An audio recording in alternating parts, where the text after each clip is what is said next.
ঢাকার আশুলিয়ায় নদী দখল করে বালু ব্যবসা করছেন স্থানীয় প্রভাবশালী মহল। নয়ারহাট বাজারের পাশে বংশী নদী দখল করে গড়ে তোলা হয়েছে বালুর ব্যবসা। নদীতে ফেলা হচ্ছে বাজারের প্রতিদিনের ময়লা আবর্জনা। এতে একদিকে প্রভাবশালীদের দখলে চলে যাচ্ছে নদীর পার, অন্যদিকে নদীতে প্রতিনিয়ত ময়লা আবর্জনা ফেলে পরিবেশ দূষিত করা হচ্ছে, নষ্ট হচ্ছে প্রকৃতির ভারসাম্য।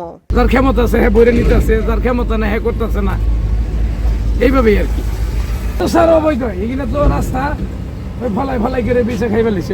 রাজনীতি কি করে হাসিল করে এগুলো বলা আমার এই মুহূর্তে সম্ভব না।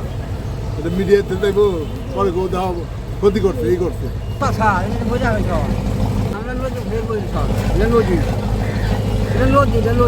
বালির গাড়ি যাইতেছে, এগুলাই ধুলোটা, তারপরে বাজারের পরিবেশটা দেখেন, এরপরে বাজারে যে মুরগির যে যত ময়লা আবর্জনা আছে সম্পূর্ণ সব এই বাজারে এই সাইডে হেলাই। নদী দখলের বিষয়ে অবৈধ দখলদাররাও দিলেন সরল স্বীকারোক্তি। বান্ডেল থাকলে প্রতি সেনমানিতে টাকা বাঁচবে। বিকাশ সেনমানি বান্ডেল কিনে জিতুন প্রতি লেনদেনে।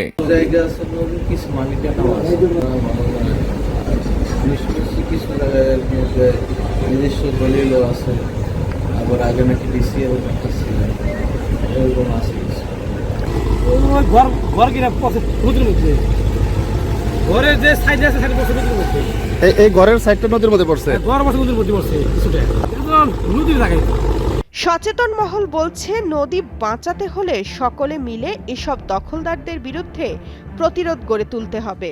আমাদের যে নদী নালা খাল বিল ছিল, এর মধ্যে গুরুত্বপূর্ণ আমাদের দীর্ঘ নদী হলো আমাদের বংশী এবং তুরাগ, এবং আরও অনেক ছোট ছোট সংযোগ নদী খাল বিল রয়েছে।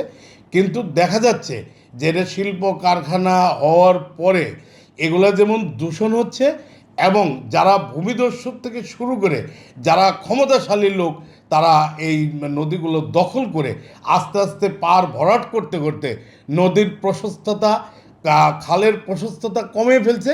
তবে অবৈধভাবে কোনো দখলদারকে ব্যবসা করতে দেওয়া হবে না বলে জানান উপজেলা নির্বাহী কর্মকর্তা। দখলদার যারা রয়েছে, যারা হলো যে অবৈধ বালু ব্যবসায়ী, তাদের কিন্তু আমরা বালুর মেশিন সহ, বালু উত্তোলনের যে মেশিন, সেই মেশিন সহ সেগুলো কিন্তু আমরা ধ্বংস করে দিয়েছি। তো আপনার মাধ্যমে আমি সাভারবাসীকে একটা মেসেজ দিতে চাই, যদি এই ধরনের কেউ অবৈধ ব্যবসা করে থাকেন, করার কোনো যদি থাকেন, তাদের জন্য কিন্তু সামনে এই পরিণতি অপেক্ষা করছে। অর্থাৎ এখানে কোনো অবৈধ ব্যবসায়ীকে আমরা রাখবো না। তাদেরকে হলো যে আমরা মোবাইল কোর্টের মাধ্যমে এবং আমরা রাষ্ট্রের যে আইন আছে, প্রচলিত আইন আছে, সেই আইনের সর্বোচ্চ প্রয়োগ করব এবং শাস্তি নিশ্চিত করার জন্য আমরা বদ্ধপরিকর। নদী দখলমুক্ত করতে এর আগেও কয়েকবার প্রশাসনের পক্ষ থেকে বিভিন্ন অভিযান করা হলেও বন্ধ হয়নি অবৈধ বালুর ব্যবসা। HM সৌরভের পাঠানো তথ্য চিত্রে ডেস্ক রিপোর্ট, তামান্না তাহসিন খান, কালের কণ্ঠ।